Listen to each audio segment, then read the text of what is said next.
It's Monday, January 31st, and this is now on H&N. We just got new details on that crash that left 3 people dead on Hawaii Island. Obviously, Kim Jong-un wants to go a different way. North Korea's latest missile test has some officials concerned it's the boldest yet. I'm Skyler Henry at the White House with the details and the Biden administration's reaction. Obviously put a lot of effort into staying as safe as they can.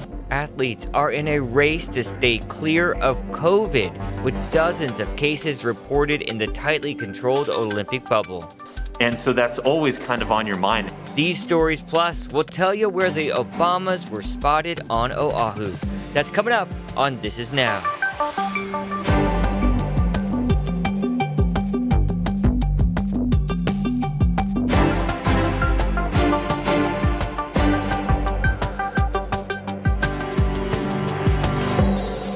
Good afternoon. Thanks for watching This Is Now. Let's get started here in the H&N Digital Center with breaking news from the city's prosecutor's office. Steve Alm says Honolulu police officers were justified in the shooting death of Ricky Kaleopaa, who was accused of running at them with a knife last week.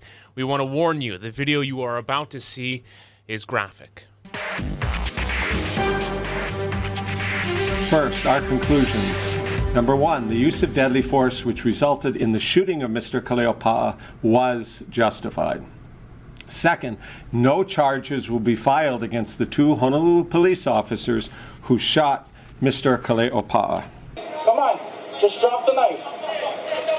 Hey, stop. At today's press briefing, Alm released security camera footage and police body camera video. And he said officers told the 48-year-old suspect to drop the knife at least 25 times before the shooting happened.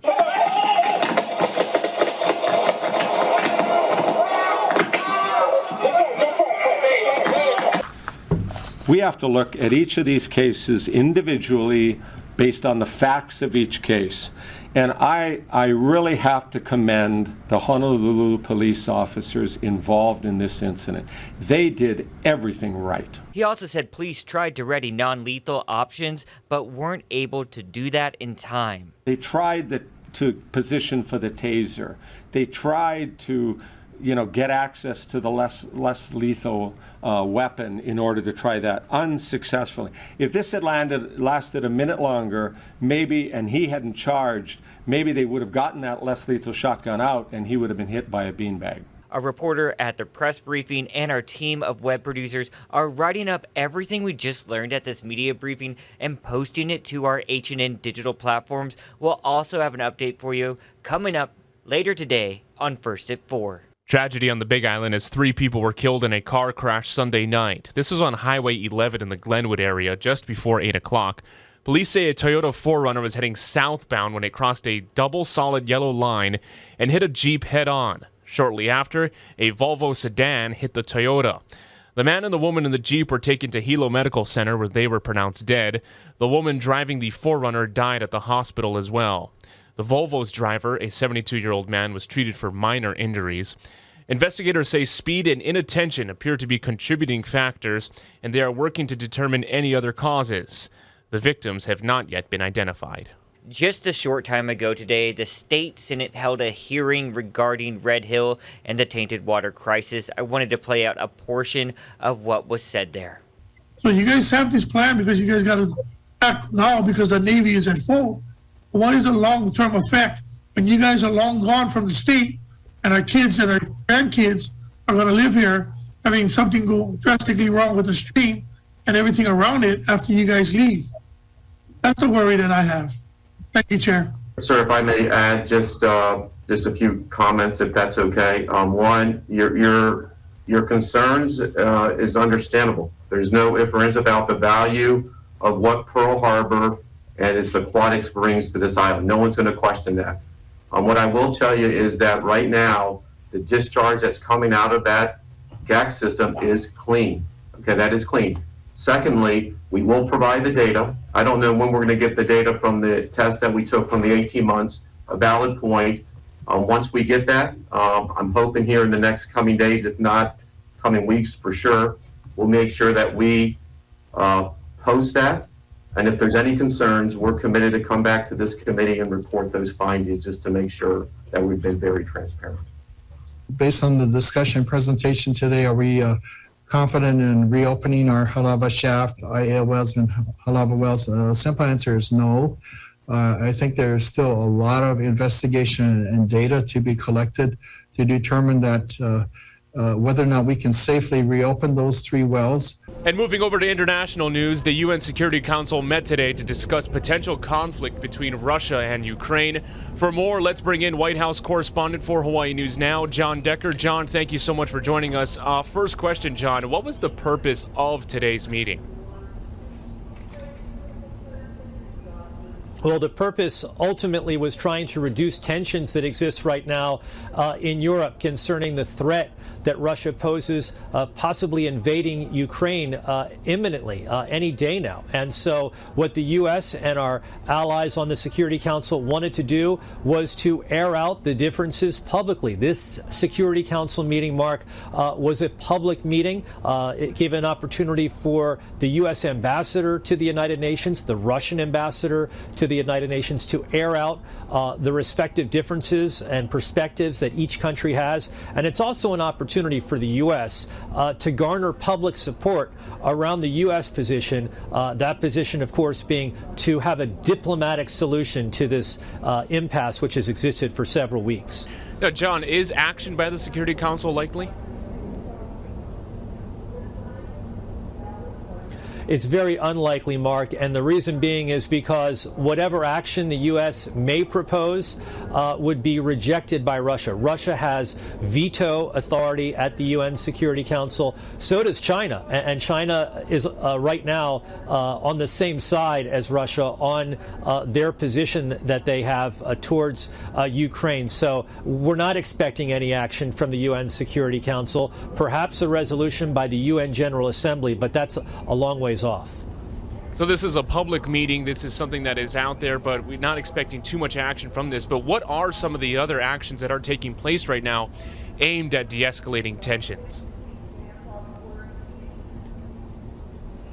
Well, I think you hit on a keyword, de-escalation. One of those ways of de-escalating those tensions, a conversation that the UK Prime Minister Boris Johnson is having today with Russian President Vladimir Putin. That's a good thing in terms of encouraging those diplomatic solutions to this crisis. And we also got word today that the Secretary of State, Antony Blinken, will be having another conversation with his counterpart from Russia, Sergei Lavrov.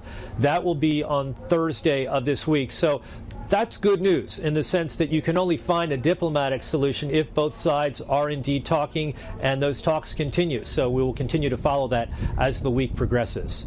And we'll keep a close eye on how all of this unfolds. Hawaii News Now White House correspondent John Decker, thank you very much for joining us. Have a great day, John. Now to the pandemic. The State Department of Health is reporting 1,513 new coronavirus infections today. They're also reporting 1 additional fatality. For a complete island-by-island breakdown of all the new cases being reported today, just head to your H&N digital platforms. Today on Sunrise, we got an update on what predictions look like for this year's travel and tourism industry outlook. Here's what expert Chris Cam had to say to our Grace Lee. You know, I believe the last report we got from December actually showed we did pretty well compared to pre-pandemic times. How are we doing now in our tourism industry? I mean, I think the outlook is bright. I think we had a very 2021 was kind of a year of stop and start and maybe go or don't go.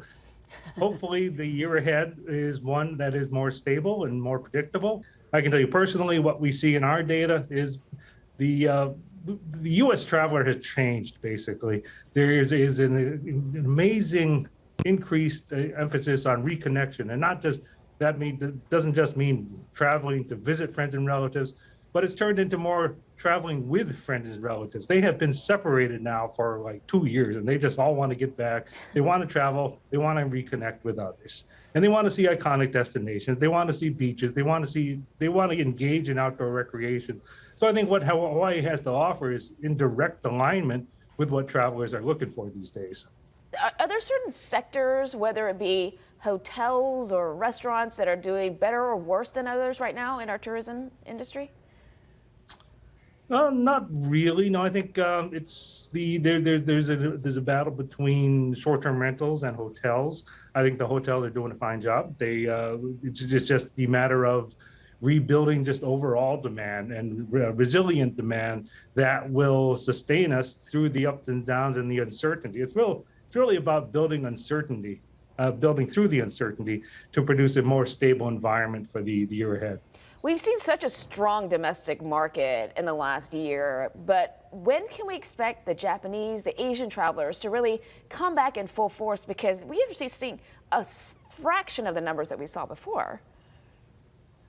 I don't know about full force, but I think we're going to start seeing the return of Japanese and international travelers starting probably somewhere in the second quarter of 2022, and then slowly rebuilding to a back, maybe not full force by the end of the year, but certainly put us on the right track. Second quarter, not too far away. I also wanted to ask you, though, Chris, about kind of the mentality of the tourists. And I think you touched on this a little bit, how people, they want to travel because they haven't been able to do it for so long. But I guess my question is, will this change what they do when they're here? Because you're not going to have a lot of people wanting to be in crowded areas or crowded conventions necessarily. Is that going to be a challenge? Well, I think they are looking for the great outdoors still. They do not want to be enclosed in a room or anything like that. But at the same time, they're looking for more engagement than they've had under the kind of lockdown conditions that they've been subject to. Basically, it's just hard-coded into our DNA that mobility is a key part of being human and being alive.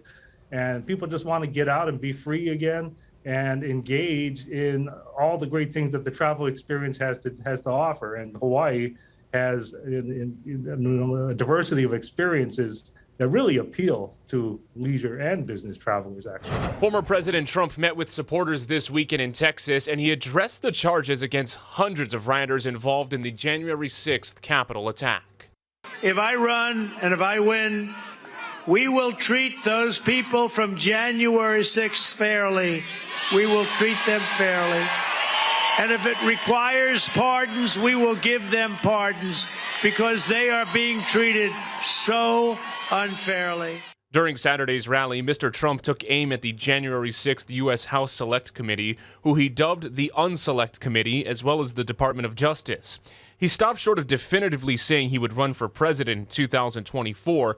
Today, Hawaii Senator Mazie Hirono weighed in on the statements. This is former President Trump once again. You know what? He's telegraphing to people who support him, go ahead and break the law. I will pardon you. This is called abuse of his pardon powers. And he's not even the president. So Trump is continuing to divide the country and trying to become relevant. More than 700 people have been charged by the Department of Justice in connection to the attack on the Capitol. Tensions rose along the Pacific Rim this weekend when North Korea launched a missile capable of hitting U.S. military bases. Skylar Henry reports from the White House. North Korea released still photos of Sunday's launch of an intermediate-range ballistic missile from a mobile vehicle near the Chinese border, as well as pictures it says were taken in space from a camera on the missile. The missile flew to an altitude of more than 1,200 miles before coming back down off North Korea's east coast. The Hwasong-12 has a range of up to 2,800 miles, making it capable of hitting U.S. military bases in Guam and Okinawa, Japan. We are in close coordination and consultation with our allies and partners. That's not just South Korea, but Japan as well, about the threats that the burgeoning ballistic missile program by Kim Jong-un continues to present. Japan's Cabinet Secretary Hirokazu Matsuno said the missile launch threatens the peace and security of the country, the region, and the international community. The Biden administration says it remains committed to making sure North Korea does not become a nuclear nation and says it's willing to hold talks with the North over its ballistic missile and nuclear programs. We remain committed to a denuclearized Korean peninsula. We remain committed to diplomatic talks. We've told Pyongyang we're willing to sit down without precondition to have those kinds of dialogues. But obviously, Kim Jong-un wants to go a different way. So we have to make sure that we're ready militarily on the peninsula and in the region. This is the 7th North Korean launch of short or intermediate missiles this month, leading to some fears it's a precursor to North Korea's resuming tests of nuclear weapons or intercontinental ballistic missiles.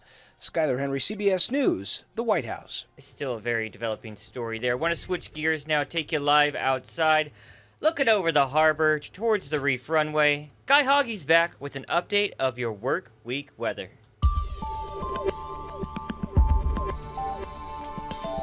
How's it on this Monday? We've got really nice weather across the state. There are a few showers, yes, but those showers are light.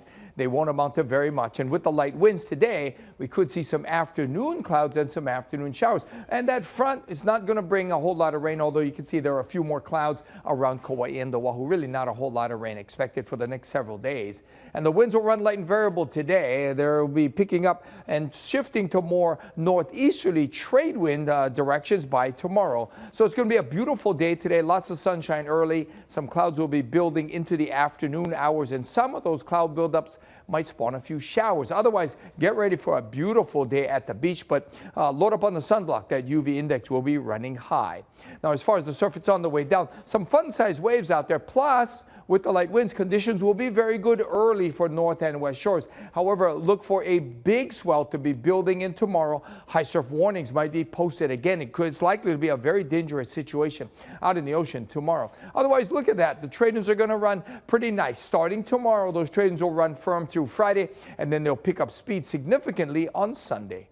Now, residents of South Hawaii Island might have felt a big jolt this morning. The USGS is reporting a 4.0 earthquake that happened around 1:55, centered about 5 miles northeast of Pahala.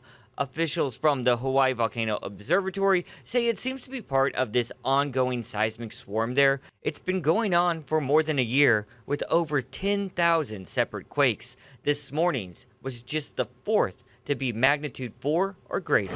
The Obamas are on Oahu and they are enjoying some local eats. The former president and first lady were seen at Island Vintage Wine Bar at the Royal Hawaiian Center last night. The owner says it was an honor to serve the Obamas, but he was nervous all day in anticipation of this VIP table coming in. But it seems they did just fine, with the former president raving about the food and service, proclaiming that he will be back. Now, with just 4 days before the Olympics kick off in Beijing, China is reportedly seeing a spike in COVID-19 cases. Tina Kraus brings us the very latest. Athletes are in a race to stay clear of COVID, with dozens of cases reported in the tightly controlled Olympic bubble designed to keep competitors safe. You're like just so stressed about, making sure you're as safe as you can be. Massachusetts native Chris Masder, who won Team USA its first ever Olympic medal in singles luge in 2018, hopes COVID won't destroy his dreams of gold this time around. It would be a tragedy. And so that's always kind of on your mind, and it is stressful. Some 3,000 athletes from across the world will take part in the Winter Games. They'll have to wear masks and be tested daily for the virus. Florida bobsledder Josh Williamson hadn't even made it to Beijing when he got a positive test, posting on Instagram he delayed his flight but still hopes to compete. Beijing has reported its highest number of COVID-19 cases in 18 months, less than a week before the Games begin. After 20 more cases hit the capital, officials locked down neighborhoods and tested residents. Athletes say they're doing their best to stay focused. Every athlete that's competing here, I think, has obviously put a lot of effort into staying as safe as they can. So when the time comes to compete, COVID won't stand a chance. Tina Kraus, CBS News. Thanks, Tina. So everyone, including the interweb, is talking about the Super Bowl. I know this guy's excited about it. Yep. Huge matchup. Yep. Let's get the food stuff out of the way first, okay? This is in anticipation of Super Bowl weekend. Domino's is making a push to get customers to opt into carryout. The chain the chain is changing the process of tipping and says it will tip customers $3 if you choose carry-out on online orders. This all coincides with a worker shortage, and they are expecting a huge rush for the Super Bowl. The tip will appear as a credit, and it can be used for further orders. The policy starts today and runs through May. So that's good, huh? This is something to instruct customers to kind of plan out their Super Bowl Sunday. So get the pizza early, get the carry out, and get the credit, right? Yeah, $3 can't go wrong with that. I'll take the free money. Take it away, Mark. Oh, here we go. We Yes. are less than 2 weeks away from Super Bowl 56, starting with the NFC side. The Los Angeles Rams. This is a look outside LA's SoFi Stadium and throughout the LA area after the Rams came back from 10 points down in the fourth quarter to rally past the San Francisco 49ers yesterday. It was tense. It was exciting. Rams get the NFC title. This is LA's second Super Bowl appearance in 4 seasons. The game will be played right on their home turf. The game is in LA, and it all goes down Sunday, February 13th, right here on KHNL. So that was the Rams. Yeah, and Mark, you said ask you any questions. So Yes. What was the most exciting part of that game? Oh, the entire fourth quarter, really, because, I mean, you saw, now you're going to get me started here. If you start something, I won't be able to stop. There was a number of missed decisions on both sides and missed opportunities. Sean McVay wasting all of his challenges, having no timeouts, the dropped interception that we saw, the Rams taking the lead, and then the interception late from Jimmy Garoppolo that sealed it for LA. So there were so many different moments. But that was nothing compared to the AFC side as well. The Cincinnati Bengals, they had their own thriller. They're going to be facing the Kansas City Chiefs. Cincinnati, the underdog, came back from 18 points down to upset Kansas City at Arrowhead Stadium. Cincy going back to the Super Bowl for the first time since 1988. Let's check in with what Bengals fans had to say or are screaming. Yep. Unbelievable for the city. So we was the underdogs, and we'll take that because we've been down for so long. But you know what? It's over for that now. My stomach's in knots. I watching that game in the last few seconds of the game. I couldn't believe it. I just could not believe it. I cried. I mean, I just broke down and cried. It couldn't be any better than this for Cincinnati. Finally, yes, it's been so long. We've stood there and watched loss after loss for so many years. Finally, we made it to the Super Bowl after all these years. Excitement, understatement, I would say. And also, too, I think so many football fans are just stunned at this matchup here. The Los Angeles Rams, you can expect them to be in this spot given how much they've invested in their roster, all the big moves that they made. But the Cincinnati Bengals, they had one of the worst records 2 years ago. And here they are. And the underdog story. Oh, everyone loves that. I mean, it's remarkable. And the fact, too, that yesterday, the way that it happened, and this is a Cincinnati team that's been saying throughout the entire playoffs, we're not underdogs, okay? Take us seriously. Take us seriously. They get to the AFC title game, and they take down Patrick Mahomes and the mighty Chiefs at their own place, coming back from 18 down. They're a legitimate contender, and they're no longer underdogs anymore. This is going to be a great matchup. Real quick, while I have our sports expert here, what is up with Tom Brady? I think a lot of people are wondering what is up with Tom Brady. So, reports surface on Saturday from a number of news outlets. You have a number of reporters saying that Tom Brady is going to be retiring after 22 years in the NFL. The 7-time Super Bowl champion is walking away. However, people from Tom Brady's side, including his agent, including his father, saying he has yet to make a decision. So the reports are out there that he is retiring. His side is saying, hold on here. That has not been decided yet, so we are all on TB12 watch for the next couple of days. That headline was everywhere. So Mark's going to be with us all week long, getting prepped up for the Super Bowl, and we're also getting ready for those Olympics. You guys stay with H&N all week long.